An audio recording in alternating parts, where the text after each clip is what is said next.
Good afternoon, everybody. So sorry I am like 5 minutes late. And why is that up there? So at the minute, we don't really need that just yet. 5 minutes late, I was just chatting to the guys in the group chat. And I just took a quick glance over to the time. I'm like, oh no, it's 12. Oh, I should be live by now. But yes, we are here. We are here. Good afternoon. Hope you are all well on this Saturday afternoon now.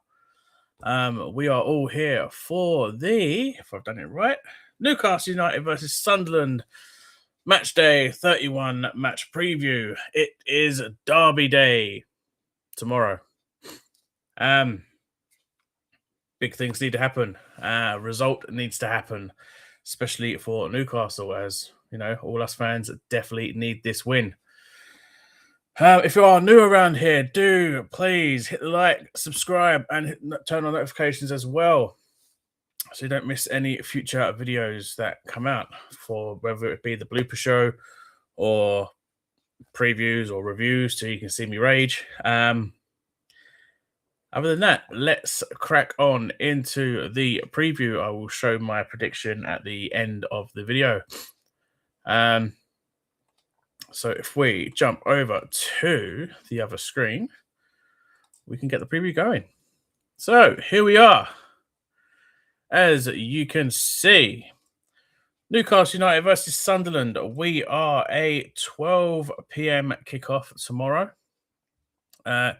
You can watch the game live, as you see there, on Sky Sports main event, Sky Sports stream, Sky Sports Premier League, Now TV, and Sky Sports Ultra HD. That's where you're going to see the game live if you wish to watch it. Mason, piss off with your Liam Delap in.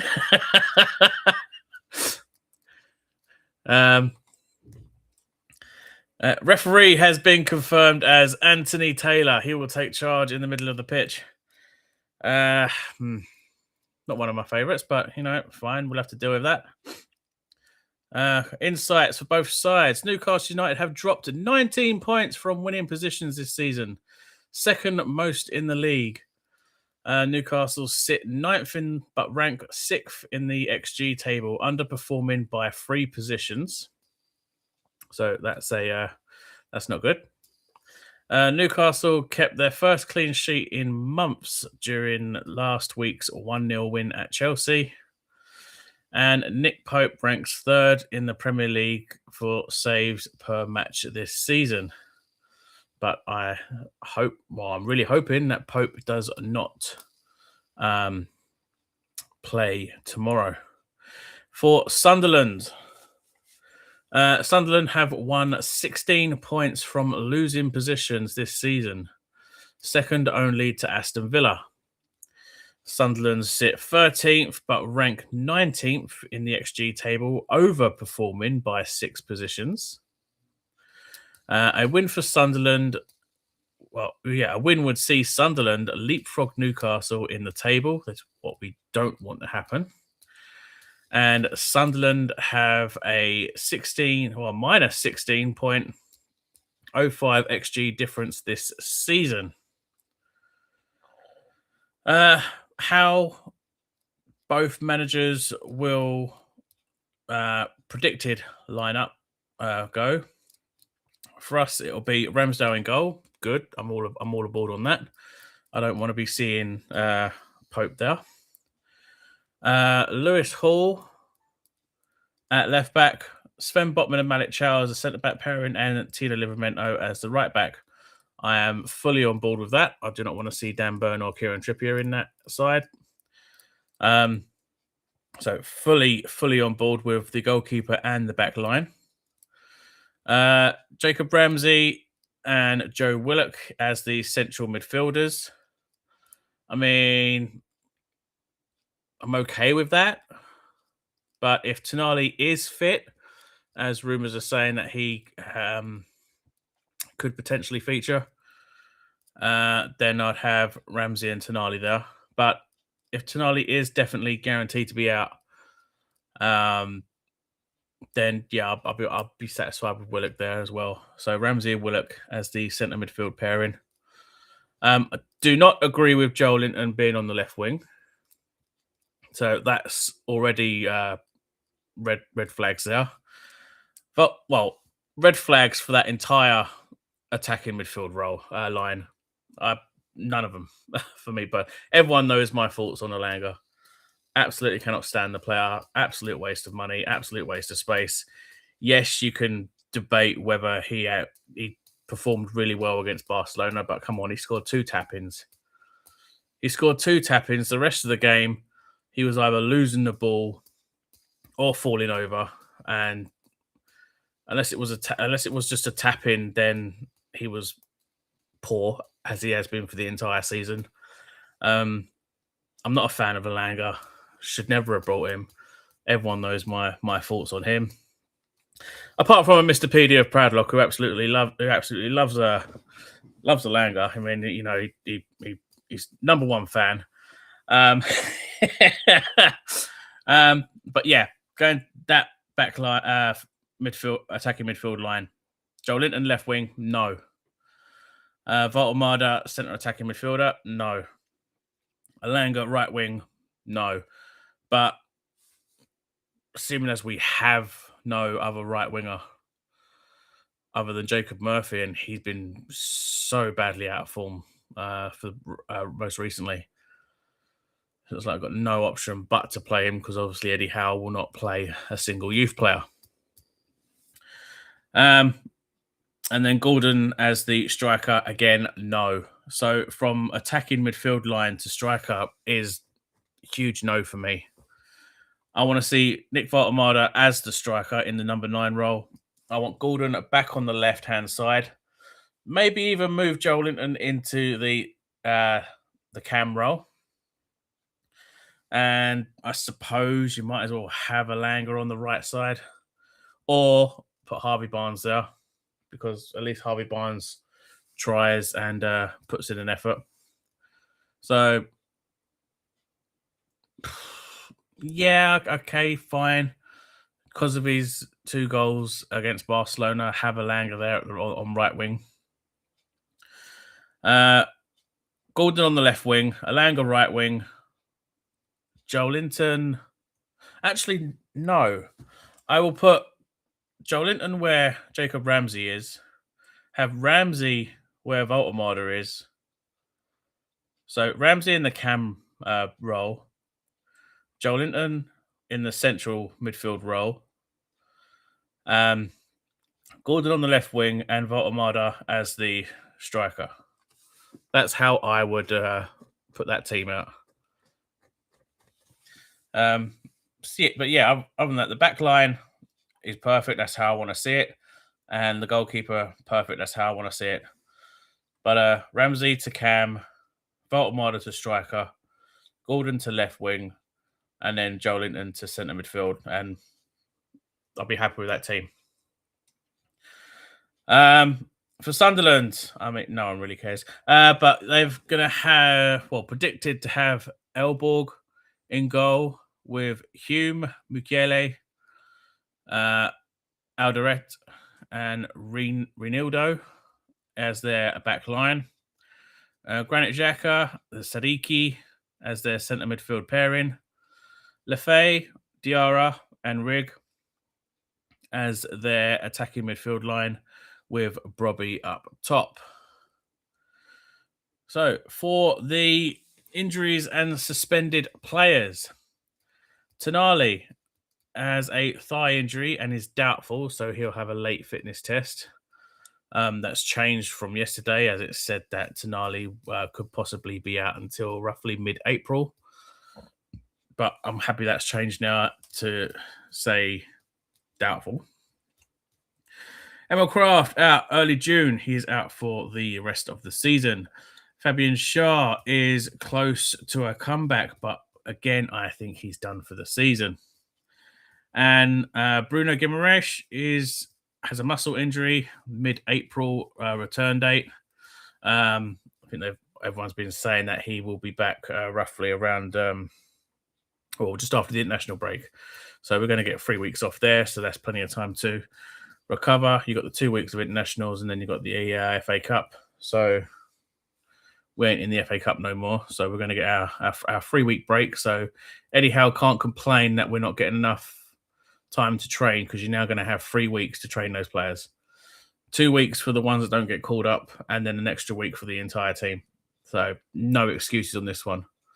No excuses at all. And then you got Lewis Miley, early April. So he's the closest one ready to return after his knee injury.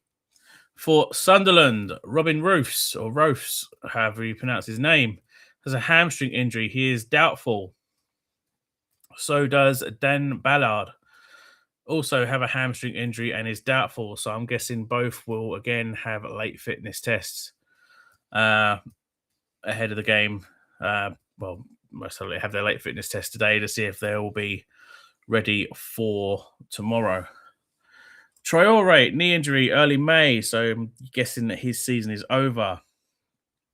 Jocelyn Tabi, a knock mid-April. Angulo, muscle injury late April.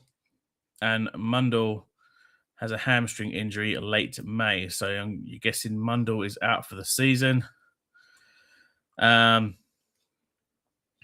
Traore possibly done for the season. You might as well say he's done for the season. And the rest of the guys are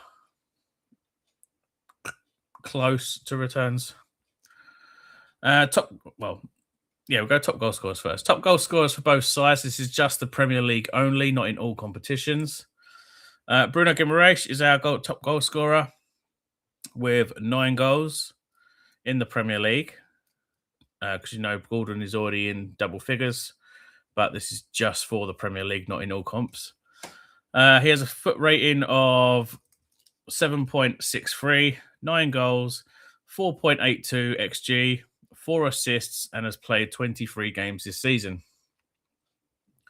For Sunderland, their top goal scorer is Robbie with a rating of 6.47. He has 5 goals this season. An XG of 2.76. He has 1 assist and has also played 23 games. Going into the team form, and I am disgusted to see that. So, whatever.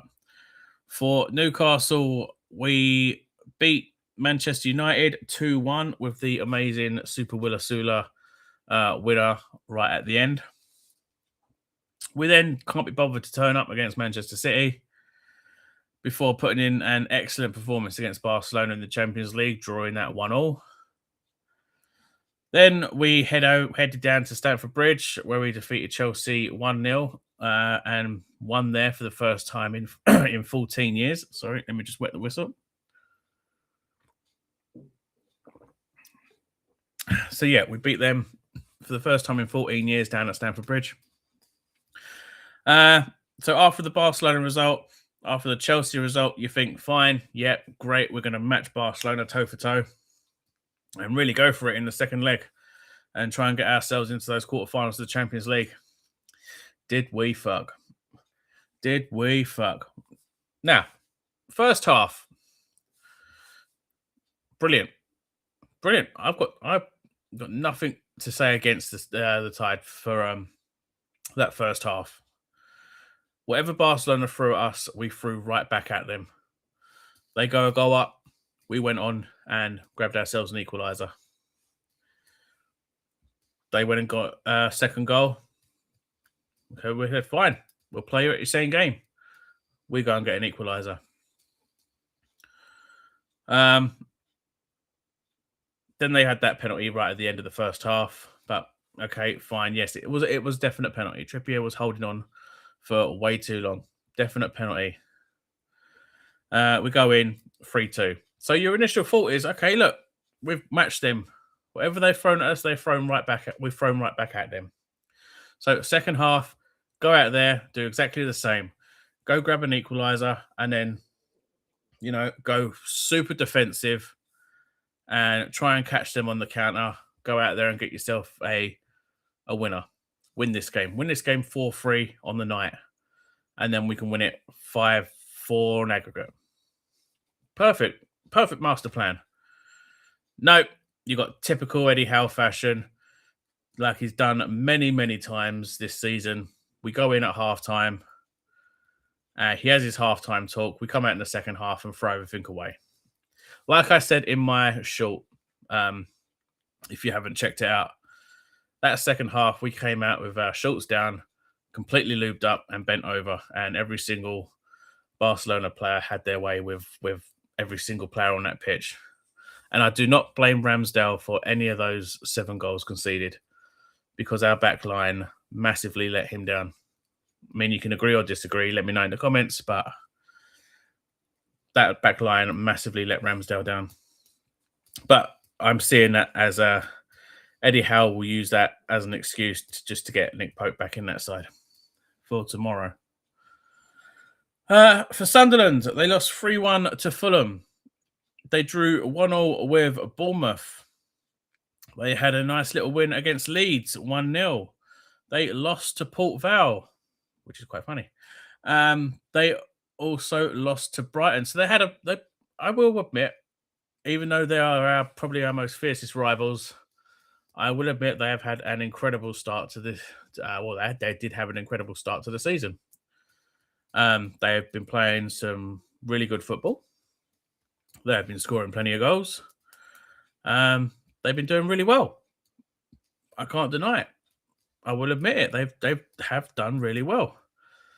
Now we're into the second half of the season, coming towards the the season running. They're now losing all that form, but they always say the second season in the Premier League is going to be the toughest one. So we'll see what they can actually do next season. And there will be derbies next season because we're both going to stay up this time. But yeah, you can't fault them. They've actually done really well. And, if it wasn't for the own goal, we would have drawn against them back at the Stadium of Light. But it was what it was. They ended up getting a win, and we wasn't even up for that either. So we massively need to be up for this, and we massively need to put in a hell of a performance. We need to, no disrespect to Sunderland, but we need to absolutely go out there and destroy them to set an example, to say that 7-2 was embarrassment. We need to, put that right.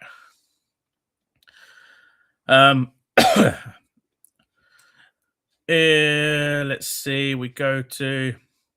Oh wow! I didn't actually know that's at the game. Wolves actually drew with Arsenal 2-2, and Bournemouth drew with Manchester United 2-2 last night.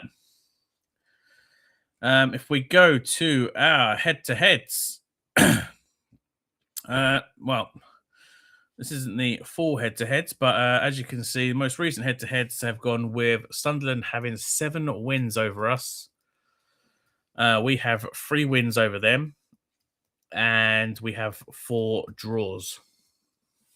Most recent being the 1-0 defeat at the Stadium of Light, when it was a Nick Voltemada own goal that sealed the win for them.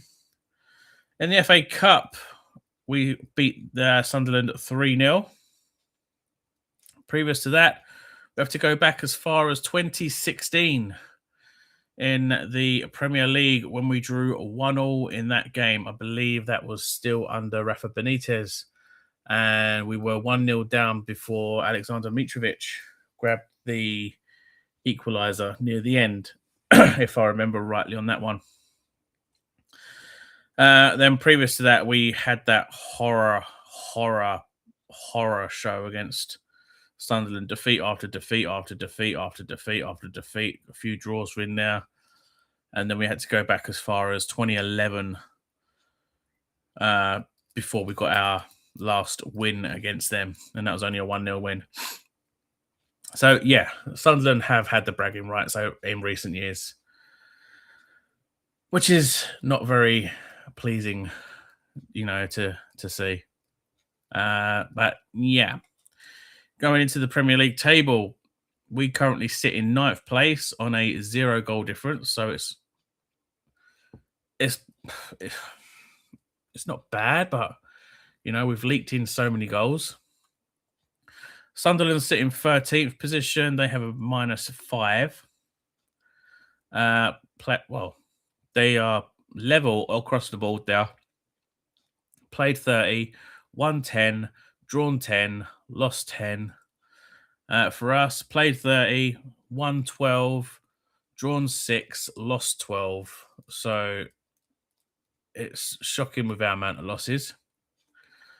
We've had the worst amount of losses. We've got more.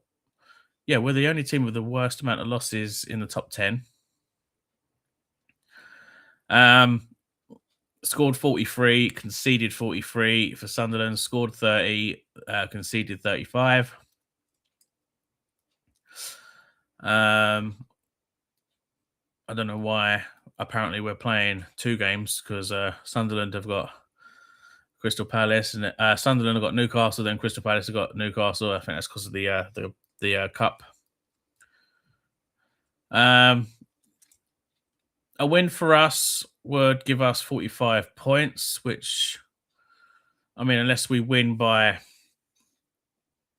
5 goals, we could go above Brentford, but Brentford have also got their game. So I think we could only move up 1 place, depending on how Everton get on in their match. For Sunderland, if they win, they go to 43 points, which would leapfrog us. So we don't want that. We don't want them being above us, in all honesty.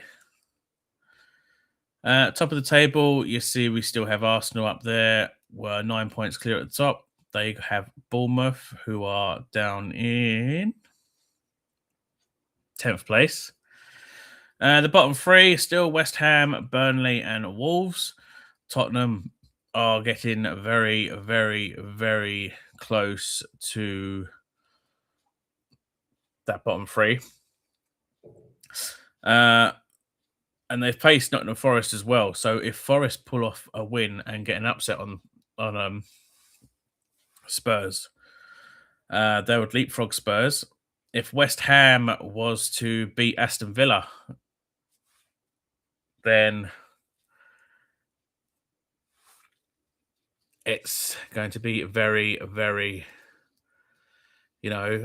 concerning for all you Spurs fans, because West Ham and Forest both grab a win. Forest are in that relegation zone. They drop into that bottom 3. And you've only got 6-7 games to try and save your season, because I believe it's either the 75-76 season or the 76-77 season was the last time Spurs tasted a relegation. So we move on to Sunderland are unbeaten in 10 league games against Newcastle United, winning 7 of the last 8. That's something to think about as well. Oh boy. Right. So we'll have a quick look at not that one. We'll have a quick look at the Premier League just to get. There we go. So Erling Haaland is top of the goal scoring charts with 22 goals this season. Igor Thiago has 19 goals for Brentford, and Antoine Semenyo has 15 goals for Manchester City. But that's going to be for Man City and for Bournemouth. Bruno Fernandes has 16 assists for Manchester United. Ryan Cherky has 8 assists for Manchester City, and Haaland has 7 assists also for Man City. Haaland goes top of the goals and assists chart with 29, Fernandes with 24, and Thiago with 20. Highest rated player in the Premier League is apparently Bruno Fernandes on an 8.03. Declan Rice for Arsenal is in second place with a 7.64, and Haaland in third place on a 7.63. Most minute played is David Raya and Petrovic for Bournemouth, both on a 2,790 minutes played, with third place going to Adrian Truffert of Bournemouth, who has played 2,750 minutes. Going down to the clean sheets, you have David Raya has kept 15 clean sheets this season. Donnarumma has had 11 clean sheets, with Dean Henderson of Palace having 10 clean sheets. Discipline, fouls committed per 90 minutes. Super Willa Sula, top of the chart for Newcastle United with 4.4 fouls committed per 90. Enes Unal has a 3.1 for Bournemouth, and Sasa Lukic has a 2.8 for Fulham. Most yellow cards. First, second, and third place goes to Chelsea's Caicedo, Bournemouth's Jimenez, and Wolves' Andre, all with 9 yellow cards this season. And red cards, top of the table in the red cards is Christian Romero for Spurs, Caicedo and Casemiro, both with 1, but there's plenty on there with a red card. I know Dan Burn and Anthony Gordon's also got a red card on there. So that red card list is very long. So that is your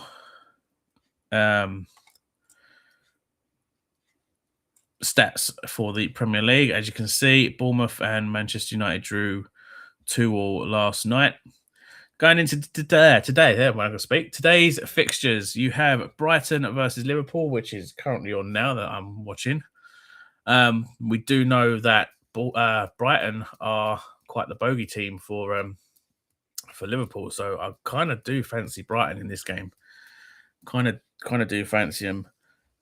So I am going to go for a little cheeky little Brighton win on this one. Fulham versus Burnley is also the next one. I fancy Fulham for that. I don't see Burnley getting anything out of that game. Man City versus Crystal Palace is postponed, as we all know. Everton versus Chelsea. I do fancy an Everton to pull off an upset on this one. I don't think Chelsea's going to win that one. Leeds United Brentford. I think Brentford will win. And then going into tomorrow, you have Aston Villa versus West Ham. Villa's kind of dropped off on form a little bit. West Ham are starting to play some decent football. So I kind of do fancy West Ham to pull off a result there. Spurs versus Forest. Spurs are starting to pick up a little bit of form. They got a nice little win against Atletico Madrid in the Champions League, even though too little too late. But they got the win.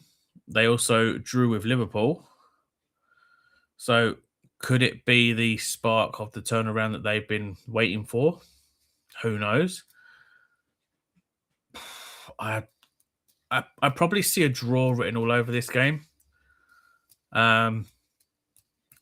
But maybe a Forest win as well.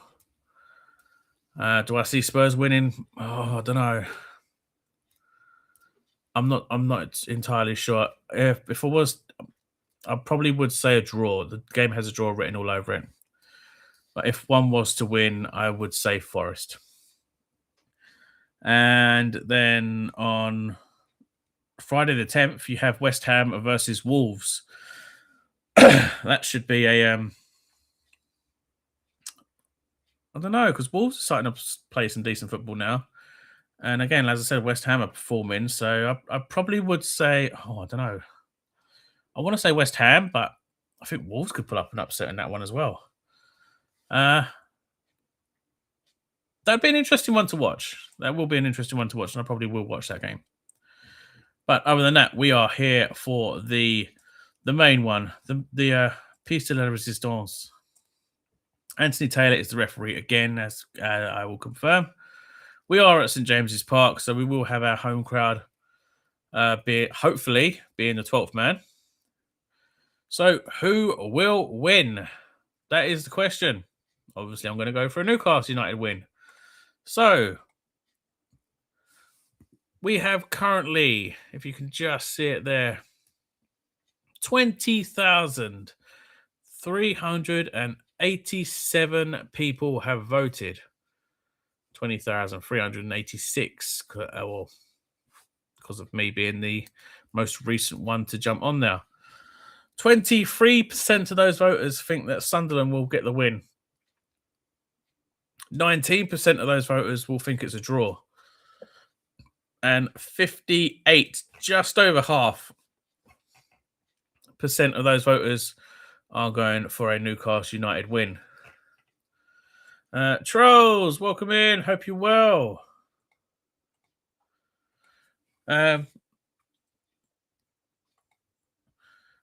Yeah, 58% think it's going to be a Newcastle United win. I mean, again, I want to say we have to win. We have to win. So yeah, that's pretty much everything you need to know. Again, just if you're late jumping in, where can you see the game tomorrow? That there on screen is where you can see the game. You can see it on Sky Sports Main Event, Sky Sports Plus, Sky Sports Premier League, Now TV, or on Sky Sports Ultra HD. Julie, welcome in. Hope you're well. So yeah, get your predictions down below. It has to be a win. As the thumbnail shows, win or go time for Howe. I'm done with him. I was done with him when we in the last derby match at the Stadium of Light. So definitely done with him after the Barcelona. Yes, Julie, it's on everything there, as you can see on the screen. Sky Sports Main Event, Sky Sports Plus, Sky Sports Premier League, Now TV, and Sky Sports UHD.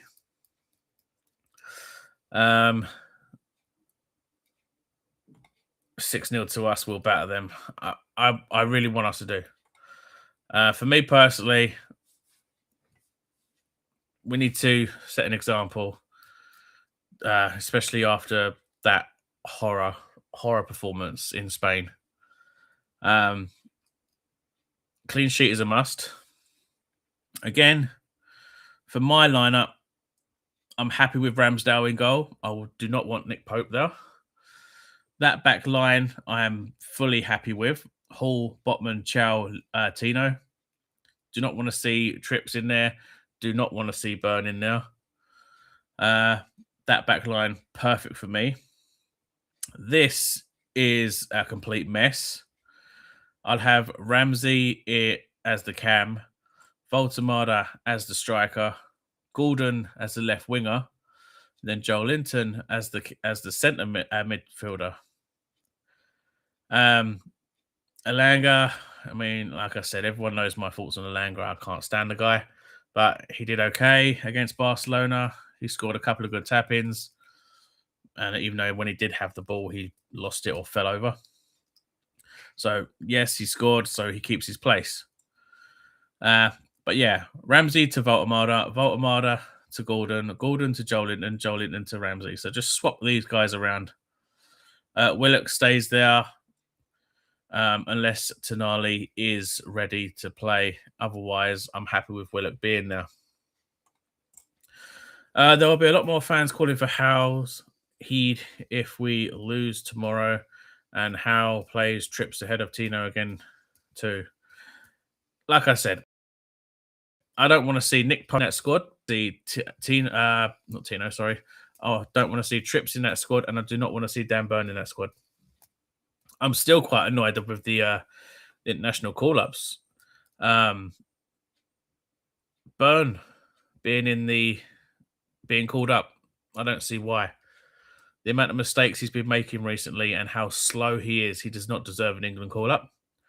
Gordon, he's been absolutely shocking this season, so I don't see how he deserves an England call-up. Lewis Hall, deserves his England call-up. He's been an incredible player. Tino, again, yes, great. We probably have the best left and right fullbacks, English fullbacks, and for the future. Who was the fifth one? Ramsdale. Yeah, okay, yeah, Ramsdale's fine. He's pulled off some pretty decent saves. But yeah, the Burn and Gordon, I don't see why was Harvey Barnes not even picked? Harvey Barnes has had an incredible season, but Harvey Barnes has not even been picked for the England lineup. That is, I thought we go for players in form and not players because of their name. Dan Burn will play because it's a derby. You know he will, and then he's going to make a mistake. I really hope he doesn't. I really hope he doesn't. I didn't want him playing against Barcelona. See, I would have played Dan Burn in the derby. My thoughts was, don't play Dan Burn in the Champions League. Save him so that he's fit and he's fully rested, ready for the derby, because being a local lad, he knows how important the game is. He'll be fit and fully up for it and ready to tackle what Sunderland throw at us. No. We played against Barcelona. The mistakes that he was doing, so slow, so terrible, does not even deserve to start in that derby. Burn is playing everywhere, but centre back, he is never in position anymore, maybe once or twice in the match. Exactly. I mean, half the time you see him bombing down the left wing, and like, why are you so far forward? You are so slow, and you've just exposed the entire back line, which they can just walk through because you're not even getting there. That's why Burn is annoying me the most, and as well as Gordon playing in the number 9 role when he's apparently come out and said, "Oh, I need to play in the left wing role because I can only play in the left wing role. I can't play in the right wing or any other position, but I have to play in that left wing role." Yet for the past month or so, you've been playing as a striker. You're not getting ahead of Harry Kane in the England squad. You will be put in that left wing role. So why don't you bugger off back into the left wing role and let an actual striker who is being absolutely wasted and ruined by Eddie Howe play in the actual striker role? You don't need a rocket scientist to figure that one out. But yeah, a win is needed. A win is a must. We need to get rid of the old and the useless, but Howe wants to keep them. And if Trips gets a new player contract, Howe is an idiot. I want Trips as coach next season. I would be more than happy to have Trips as a defensive leadership coach or whatever. I'll be happy to, have John Ruddy as a goalkeeping coach, but not as a player. Why we signed him as a squad player is beyond me. He got relegated with Birmingham into League One. And then we signed him on a free. So we technically signed a League One 85-year-old goalkeeper who has not even featured, yet we constantly keep naming like 3 keepers on the bench. Gillespie's just, what is the point of him being at the club? Steve Bruce signed him on a free, and he's like featured a couple of times in 8 years, something like that. 6, 7, 8 years. Yeah, they constantly keep getting new deals. And how is too sentiment over his players? Tino, Shaw, Kraft, Pope, Burn. He'll want to play his favourites, and he'll want to dish out contract after contract after contract and keep them at the club. Get rid of them. Like links today, that Howe wants to bring in Liam Delap. No. For me, huge no. He has done nothing for Chelsea. He has one decent season for Ipswich when Ipswich came up, but Ipswich went straight back down. And you think he's the best thing since sliced bread. He goes to Chelsea, does nothing, gets one goal. And now Chelsea players think he's a fraud. Not Chelsea players. Chelsea fans think he's a fraud and think he's a waste of space and want him out of the club. And it seems that Howe wants to bring him in, but we got flops enough as it is. We got Flop Langer on the right wing. We got Johan Misser, not Visser, Misser, as a striker that never gets played, and he's got the hump because he can't play. We're buying absolute trash. We are regressing massively. We are not progressing. And, I do believe it's time for change. We do need a new manager. Whether Howe stays in until the end of the season, depends on how tomorrow goes. But I say in the summer, if he is to stay, we then, go out and get ourselves another manager. I would not trust Eddie Howe with any transfer funds at all. And I would not accept any of his, transfer targets. I'd let I'd let Ross Wilson, take full control over that. And we need to shop abroad. We can't keep wanting to always constantly have Premier League proven players. But yeah. So let's jump over to the other screen. My predictions for tomorrow. I am going for a 3-0 win. That's what I want to see.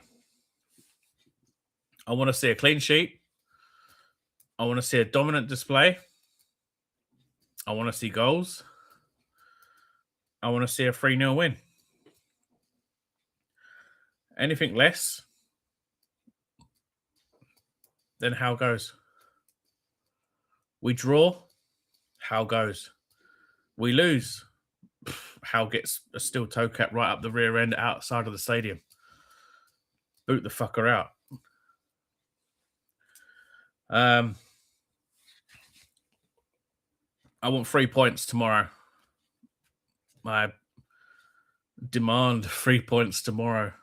I order that squad to get 3 points tomorrow. Every single fan wants 3 points tomorrow. We don't finish that game at 90 minutes with 3 points. That will happen. I've always said, yes, Eddie Howe has given us Champions League football. We'll always be remembered for that. We'll always be praised for that.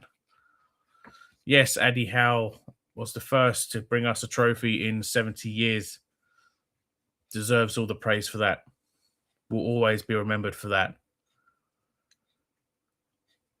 But with his thickness, how stupid and idiotic he is, with his selections and playing players out of position, and his tactics, his halftime talks, he's only waiting until after 70 minutes before he wants to bring on a sub unless we go a goal down, and then he makes his predictable and, as always, his triple panic subs.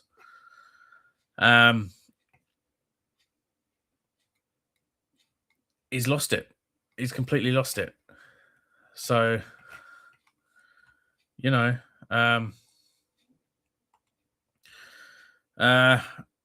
but I hope we win all the games we have left. I'm Newcastle till I die, but I'm not Howe till I die. We have got a difficult one against Arsenal coming up, so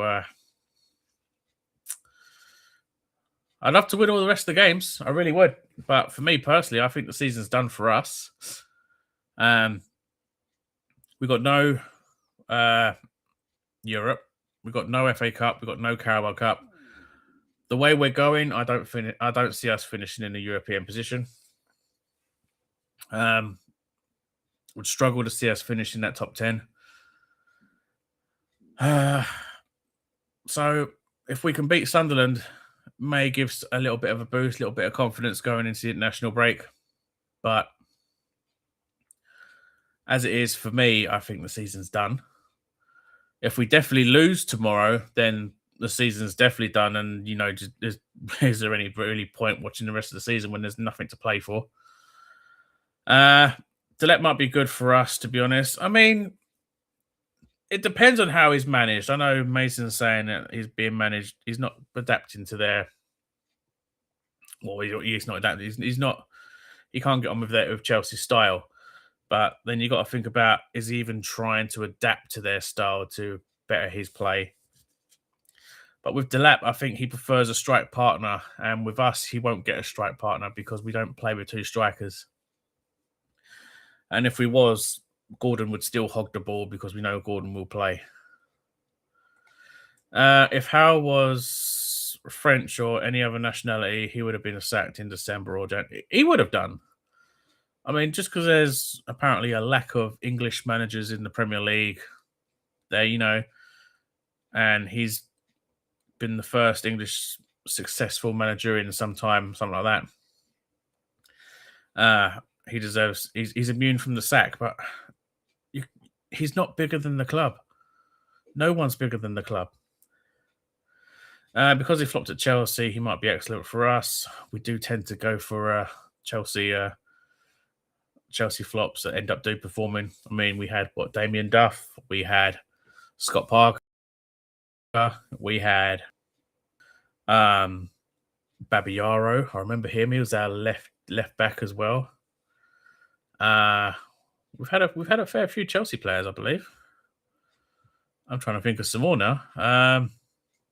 Any other Chelsea players? Babayaro. We had Damien Duff. We had Scott Parker. Oh, you got me stumped now. I know we've had a fair few Chelsea players. No, Julie. We need a pacey striker because of the way we play. Wisser is lazy. He is so lazy. I mean, did you see? I think it was a Chelsea game. Yeah, it was a Chelsea game. That he was sat on the bench, not an expression on his face, looked absolutely, didn't want to be there. Then the video clips emerged that he went straight down the tunnel. He didn't interact with any of the players. He didn't interact with any of the cameras. He went straight into the dressing room. And then it emerged that he is just angry because he's not getting the game time. If you're not performing, you're not going to get the goddamn game time. And we overspent on a player that has no resale value. We've overspent on a player that can't even score. We've overspent on a player that hasn't had a pre-season, yet he's had this entire season to be ready and is still not ready. So what I would do, okay, to give him a test, either throw him into the under-23 squad and give him a few games there to get him some match fitness, or during the international break, you set up some friendlies behind closed doors and give him every single one of those games 90 minutes. And if he still can't perform, then it just shows you how shit he is. And just cut your losses. Cut your losses and sell him in the summer because he's absolutely a waste of space, waste of money. Kennedy on loan twice. First spell, great. Second spell, terrible. I want a manager that plays players that's in form and bench those who are lazy or isn't on it. Yes, that would be ideal. Vista has been a disaster. I agree with that. He has. absolute waste. What's the point? And it's the fact that what annoys me is that we had 120 million pounds worth of strikers sitting on the bench, and neither was used. Neither was used. Let that sink in. We play a left winger as a striker. Constantly playing a left winger as a striker. I think Wissa's been called up to international squad. Has he really? Where's Congo? Is it Congo? I'm not entirely sure. I think it's Congo. Is it Congo? Wait, I've got to double check that. He is. Yes, Congo. Plays for the Dominican Republic of Congo. So yeah, I was right. Oof. I would have been a mare if I got that one wrong. Yeah. Premier League stats for Newcastle for Johan Visser: 12 matches, 1 goal, 1 yellow card. Striker. £50 million striker. 12 matches, 1 goal. Premier League. Yeah, let that one sink in. If Piff don't sack Howe, it shows they're in back. Piff are not interested. I'll tell you that now. Piff are not interested in us. They're interested in all the other tournaments and all the other sports. They're not interested in the club. I've even called out the club. I've even said, where is Piff? Where are the Rubens? Where are anyone? Why is no one doing anything? Why is no one attending the games? Why are the cameras not panning over to the Rubens at a game? Because they're not there. Why are Why are the cameras not going over to the chairman? Because he's not here. Yes, yeah. Where is he? Nowhere to be seen. Yes, you can say about there's a war going on. Okay, fine. There's a perfectly good excuse on that one. But where are the Rubens? The Rubens are shared ownership. So don't you think the Rubens would get to have a say in that all? And even contact them or make the decision themselves and say, right, how you're done after that embarrassing, humiliating defeat to Barcelona, you're done. Or tomorrow, if we do lose to Sunderland tomorrow, I want to switch over to Sky Sports News or something, and then just see the big yellow text just appear. Breaking news. Newcastle United have relieved Eddie Howe of his duties after losing in the derby straight after the game. He was called into the office and they said, right, Howe, fuck off. You're done.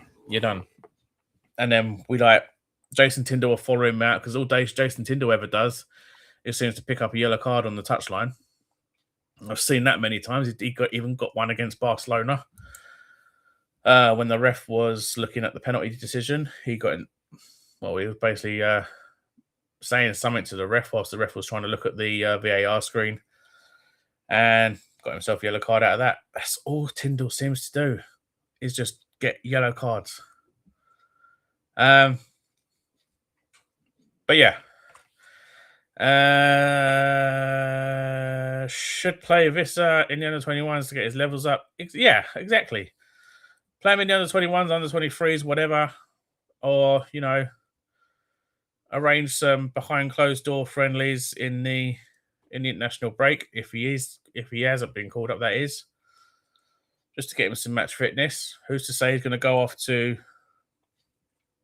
Congo and get himself another injury like he did at the start of the season. I worry Piff attention has shifted towards what's gone on in the Middle East at the moment. Yeah, you like I said, just you can't. That's going to be the main focus. So again, all right, take piff out of the equation. You look at the ownership and you say shared owner. The Rubens have the Rubens part owned. So, you'd expect the Rubens would be able to have a voice in that. They may not have like 50-50. They may have like 70-30 or something like that. But it's part owned. So they should have a voice. They should be able to make a decision on Piff's behalf as well. And like maybe send an email or whatever, a fax. Faxes. Send a email, send a phone, voicemail or whatever, and just say, okay, we're going to pull the plug on Eddie Howe. He's done. We need to think. We need to think for the future now. We need to think about progressing, because all we're doing is regressing. So, yes, we can take piff out of it and say, okay, yeah, they got bigger things to worry about at this time. But as for the Rubens, where are they? Why are they not being shown in the stadium? One more thing I don't understand with Howe is every pre-season he doesn't play the first 11 together. So that's when the season starts. They don't have what's needed to start well in the Premier League. Yeah, I mean, good point now.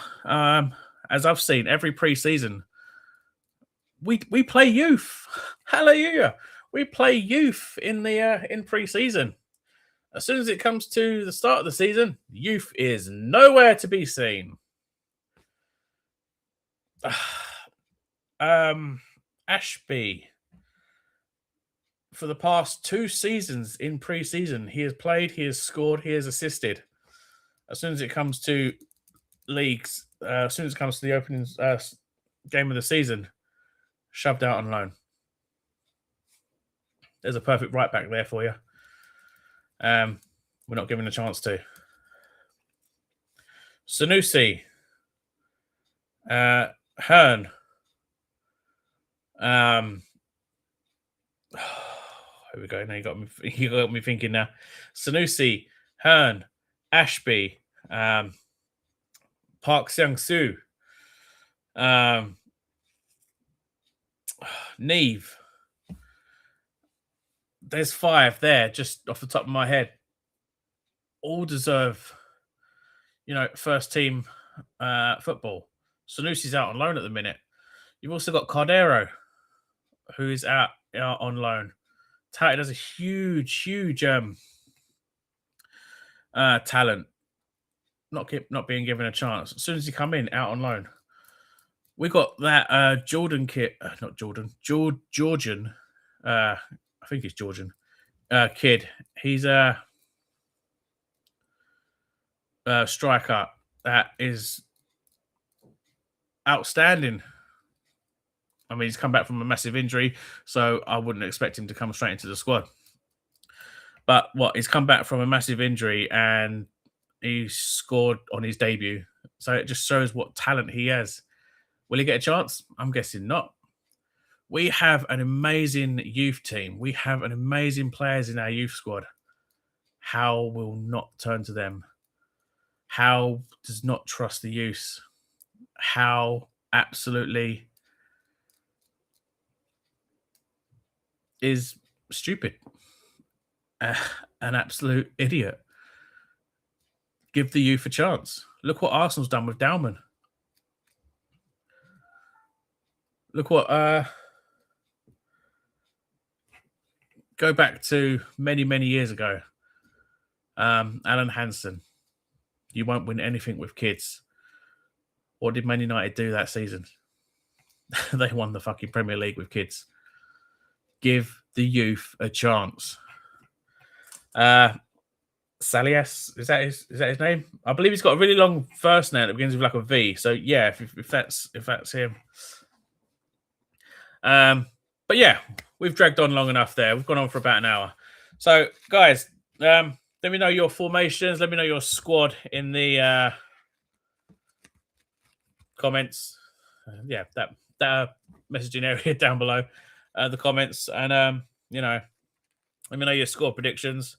I want to see a 3-0 win, and as the thumbnail shows, win or go.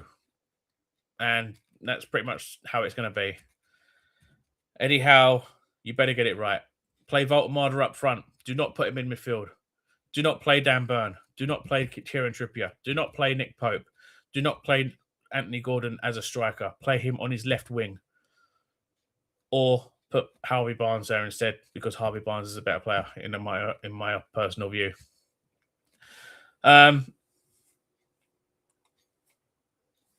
Voltemada up top. Play an actual striker in an actual striker's role. You say Barcelona is the biggest game in the club's history. No, bollocks to that. This is the biggest game. This is the biggest game. This one right here is the biggest game. Play everyone in their actual proper fucking positions, or get the fuck out of the club. So, you have been watching Newcastle United versus Sunderland AFC match day 31 preview. Again, do leave a like on the video. Do subscribe if you are new. Hit the notification bell too, so you never miss videos in the future. My prediction again for you is a Newcastle United 3-0 win. I want to see a clean sheet. I want to see a dominant performance. Other than that, do take care. Enjoy your weekend. And Brighton have taken the lead against Liverpool. Like I did say during the show, I fancy Brighton for this one because Brighton are seem to be Liverpool's bogey team, and Brighton are leading. I didn't see the goal. I actually missed the goal. But it is 1-0 to Brighton. So, again, take care. Enjoy your Saturday. Try and enjoy your Sunday. We are midday kickoff. If we win, perfect weekend. If we lose, we could see a rage video tomorrow night. Who knows? We are coming up to an international break as well. So what's going to be coming up on the channel? I've got some bloopers to find. I do have some bloopers written down as well. So yeah, we could bung out a couple of blooper shows as well. So, keep your eye out for those. But other than that, again, like, subscribe, notifications, comment, everything else you need to know. And follow me on X as well, at Howay Mags TV, and on Instagram. I think that's everywhere I go. Yeah, so cheers for tuning in, guys. It's been a long one. Go chill. Go watch Liverpool lose to Brighton, and enjoy the weekend. Let's hope we can have let's just hope we can have a decent one tomorrow. I really hope so. Otherwise, get the fuck out of the club. You're done. But take care. See you later.